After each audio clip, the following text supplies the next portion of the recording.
share profit of the business carried on by all or any one of them acting for all. ये definition of partnership section 4 of Indian partnership act 1932 में दिया गया है. उसके essential elements को एक बार समझते हैं. फर्स्ट पार्ट है एक रिलेशनशिप. पार्टनरशिप एक रिलेशनशिप है, रिलेशनशिप बिटवीन पर्सन्स. वो रिलेशनशिप एक एग्रीमेंट थ्रू फॉर्म होता है. वो एग्रीमेंट रिटर्न या ओरल हो सकता है, बट रिटर्न एडवाइजेबल है, रिटर्न डिजायरेबल है. और रिटर्न एग्रीमेंट को पार्टनरशिप डीड कहा जाता है. It is known as partnership deed. That written agreement is also termed as administrative constitution of partnership firm. और उसका यूज होता है पार्टनर्स के बीच में जो फ्यूचर में डिस्प्यूट्स या प्रॉब्लम्स क्रिएट होते हैं उसको रिजोल्व करने के लिए पार्टनरशिप डीड से असिस्टेंस लिया जाता है. सो इस तरह से एक रिलेशनशिप है between persons. Now persons minimum 2 and maximum 50. For formation of partnership minimum 2 persons are required और maximum 50 persons can be admitted in a partnership firm as per section 464 rule number 10 of company rules 2014. तो maximum number of partners 50 हो सकते हैं और minimum 2 partner की जरूरत है for formation of partnership. Next part of definition is profit of the business. Intention is to earn profit and there is one type of partner in profit only. तो due to that reason in definition word profit is used. Profit और loss नहीं, सिर्फ profit word use किया गया है definition में. And after that it is of business. Business which type of business? Legal lawful business which is not restricted or prohibited by laws of land. That type of business should be existed. So partnership is a relationship between persons who have agreed to share profit of the business. And last part, important part of definition is carried on by all or any one of them acting for all. Carried on by all or any one of them acting for all. Now two extreme situation for working capacity of partners. One is all active partners. जैसे यहाँ पे 4 partner है ABCD, चारों 4 active partner है. They actively participate in day to day activities of the business. They have managerial administrative responsibilities. लेकिन ये एक extreme situation है. दूसरी सिचुएशन में anyone, at least any one of them is working for all. Any one of them is working for all means कोई एक active partner है, बाकी सब इनएक्टिव, फाइनेंशियल, डोरमेंट या स्लीपिंग पार्टनर है. ये इसलिए है कि in case of third party liability किसी एक पार्टनर को रिस्पॉन्सिबल ठहराने के लिए किसी एक का, कम से कम किसी एक का एक्टिव होना जरूरी है. So two extreme situation for managerial responsibility. One is carried on by all and second is any one of them acting for all. This is called mutual agency. Element of mutual agency. Agency business में 2 party होती है, एक principal और एक agent. Principal जो authority देता है उसके स्कोप के अंडर में एजेंट को अपना टास्क पूरा करना है. ऐसा कोई भी टास्क जो एजेंट का within scope of authority हो, it has binding element towards principal. Same format यहाँ पे अप्लाई होता है. इसलिए हर एक पार्टनर खुद का प्रिंसिपल है और दूसरे पार्टनर का एजेंट माना जाता है. Every partner is a principal of himself and agent of other partner. So summarise करें इस डेफिनेशन को तो पार्टनरशिप एक रिलेशनशिप है. Individually they are known as partners. जो पर्सन्स इसमें ज्वाइन होते हैं individually they are known as partners and their collective existence is known as partnership firm. Their collective existence is known as partnership firm. Next part है necessary accounting format.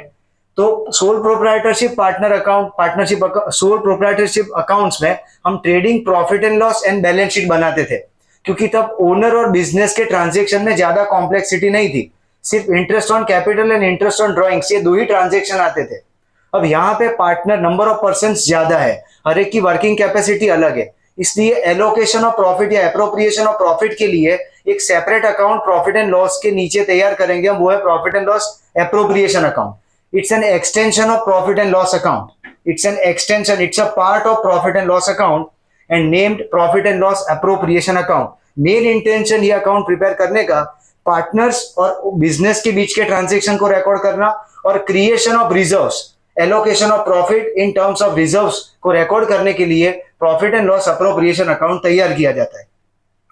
इसका starting point by net profit या debit side पे to net loss है, जो profit and loss से carry forward हुआ है. उसके बाद interest on capital first item है, जो फर्म के लिए एक्सपेंस है, पार्टनर के लिए इनकम है. सैलरी, बोनस, कमीशन, रेम्यूनरेशन भी फर्म के लिए एक्सपेंस है, पार्टनर के लिए इनकम है.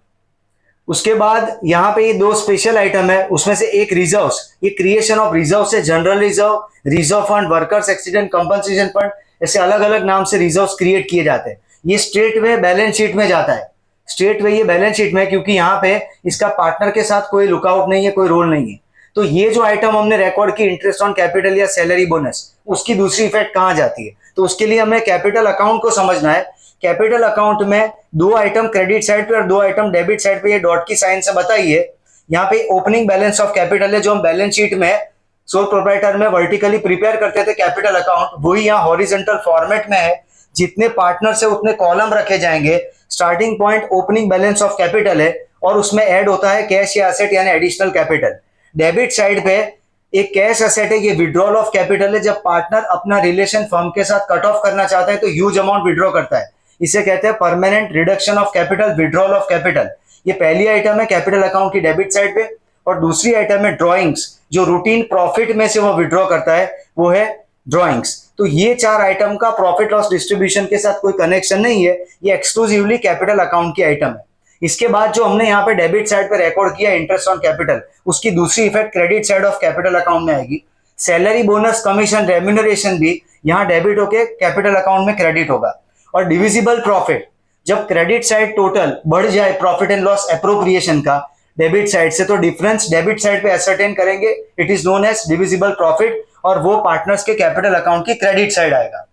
क्रेडिट साइड के आइटम अगर हम देखें पीएनएल एप्रोप्रिएशन में, तो एक इंटरेस्ट ऑन ड्रॉइंग्स है, जो स्ट्रेट वे यहाँ पे कैपिटल अकाउंट की डेबिट साइड आएगा। और अगर डेबिट साइड का टोटल क्रेडिट साइड से बढ़ गया तो डिफरेंस क्रेडिट साइड असर्टेन होगा, वो है डिविजिबल लॉस, और वो डिविजिबल लॉस यहाँ पे रिकॉर्ड होगा debit side of capital account. इस तरह से प्रॉफिट एंड लॉस अप्रोप्रिएशन को क्लोज किया जाएगा और एंड प्रोडक्ट होगी डिविजिबल प्रॉफिट या डिविजिबल लॉस, जो कि कैपिटल अकाउंट में ट्रांसफर किया जाएगा। Capital account has always credit balance, क्योंकि कोई भी पार्टनर नेगेटिव कैपिटल से बिजनेस नहीं कर सकता, इसलिए capital account has always credit balance. But situation ये होगी, due to record of all this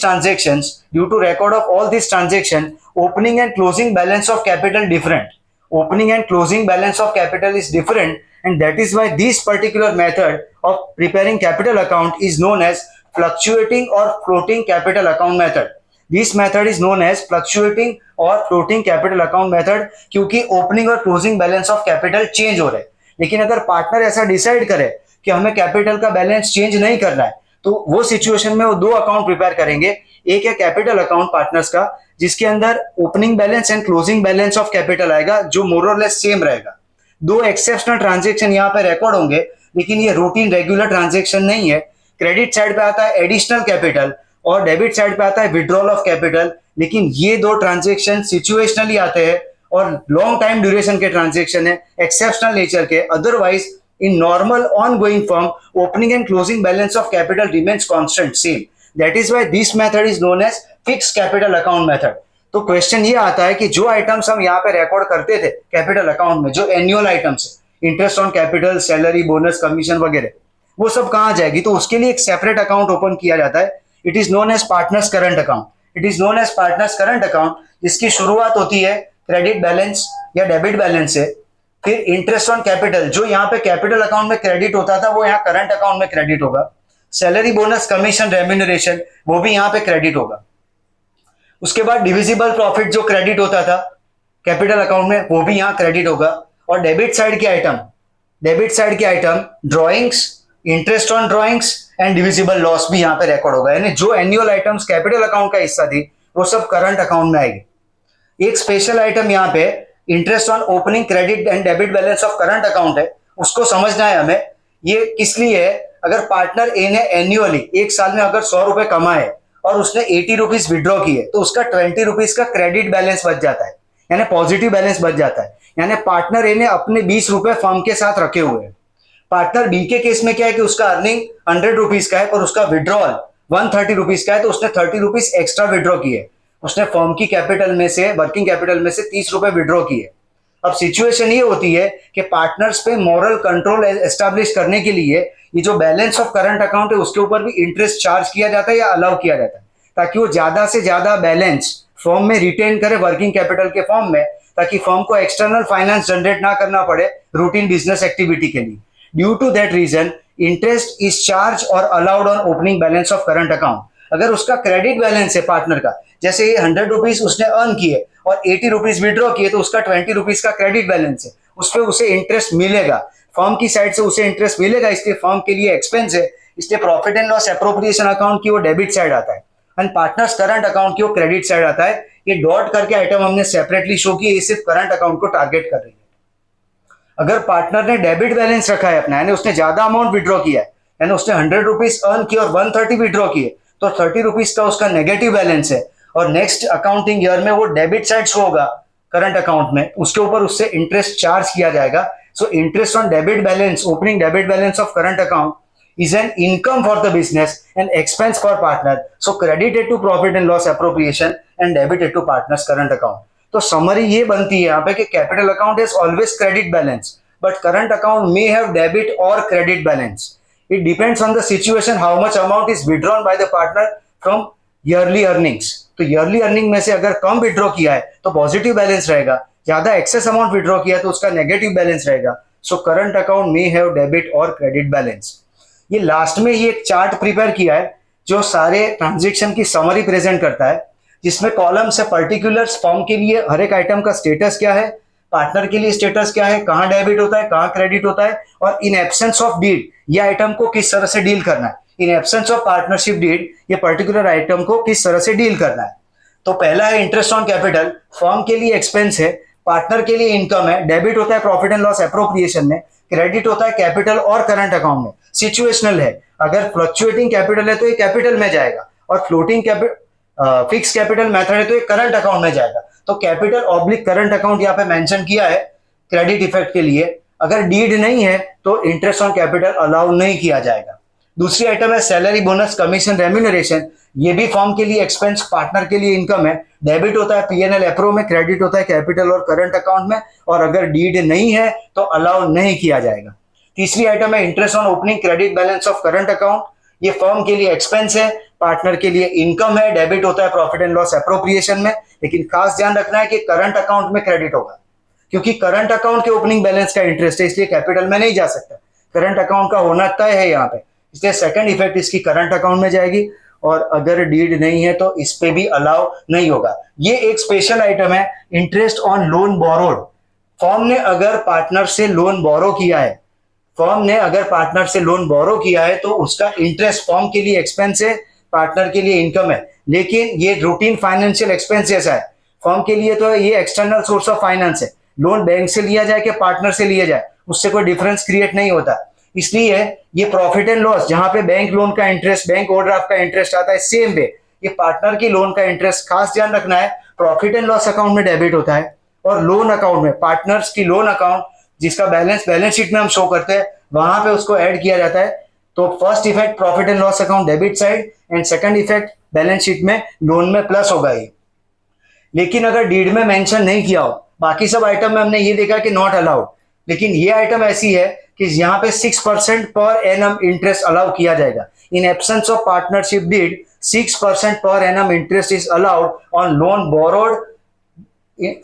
borrowed by firm from partner, 6% per annum. उसके बाद ये डॉटेड लाइन के नीचे यहाँ पे सारे transactions credit side of PNL appropriation account के, जिसमें पहली आइटम है इंटरेस्ट ऑन ड्रॉइंग्स, वो फर्म के लिए उसका स्टेटस है इनकम, पार्टनर के लिए स्टेटस है एक्सपेंस। तो डेबिट कहां पे होगा, कैपिटल या करंट अकाउंट में, क्रेडिट होगा profit and loss appropriation account में, लेकिन डीड नहीं है तो वो चार्ज नहीं होगा। दूसरा है interest on debit balance of current account, ये भी फर्म के लिए इनकम, पार्टनर के लिए एक्सपेंस, लेकिन ये करंट अकाउंट में डेबिट होगा, करंट अकाउंट में डेबिट होगा, और क्रेडिट होगा profit and loss appropriation account में, और अगर डीड नहीं है तो चार्ज नहीं होगा। Interest on loan advance to partner, अगर लोन एडवांस किया है ना, फर्म ने पार्टनर को लोन दिया है तो फर्म के लिए एक्सपेंस है, पार्टनर के लिए इनकम है, लेकिन ये कैपिटल या करंट अकाउंट में आएगा। ध्यान रखना है बोरोड लोन का इंटरेस्ट पीएनएल में डेबिट होता है क्योंकि एक्सपेंस फॉर द फर्म है, एडवांस लोन का इंटरेस्ट पीएनएल में क्रेडिट होता है क्योंकि वो इनकम फॉर द फर्म है। बोरोड लोन के इंटरेस्ट की दूसरी इफेक्ट बैलेंस शीट में लोन में जाती है, लेकिन एडवांस लोन के इंटरेस्ट की इफेक्ट कैपिटल या करंट अकाउंट की डेबिट साइड आती है, और ये भी चार्ज नहीं होगा अगर पार्टनरशिप डीड नहीं है। रही बात डिविजिबल प्रॉफिट और डिविजिबल लॉस की, तो इसमें एक्सपेंस इनकम वर्ड नहीं है, ये अप्रोप्रिएशन ऑफ प्रॉफिट या लॉस है। अगर डिविजिबल प्रॉफिट है तो profit and loss appropriation account में डेबिट होगा और कैपिटल या करंट अकाउंट में क्रेडिट होगा। अगर डीड नहीं है तो इक्वली डिस्ट्रीब्यूट होगा, डीड नहीं है तो इक्वल डिस्ट्रीब्यूशन है। यहाँ पे डिविजिबल लॉस भी अप्रोप्रिएशन है लॉस का, और उसमें भी कैपिटल करंट अकाउंट डेबिट और profit and loss appropriation credit होगा, यहाँ पे भी in absence of deed equally distribute किया जाएगा। यानी end result of profit and loss appropriation account either divisible profit या डिविजिबल लॉस वो इक्वली डिस्ट्रीब्यूट किया जाता है in absence of partnership deed. यानी 2 पार्टनर है तो डिवाइड बाय 2 करेंगे, 3 है तो डिवाइड बाय 3 करेंगे। इस तरह से इक्वल डिस्ट्रीब्यूशन ऑफ प्रॉफिट और लॉस होता है। तो this is all about partnership definition, necessary accounting formats of profit and loss appropriation account, partners capital as per fluctuating and fixed capital account method, and some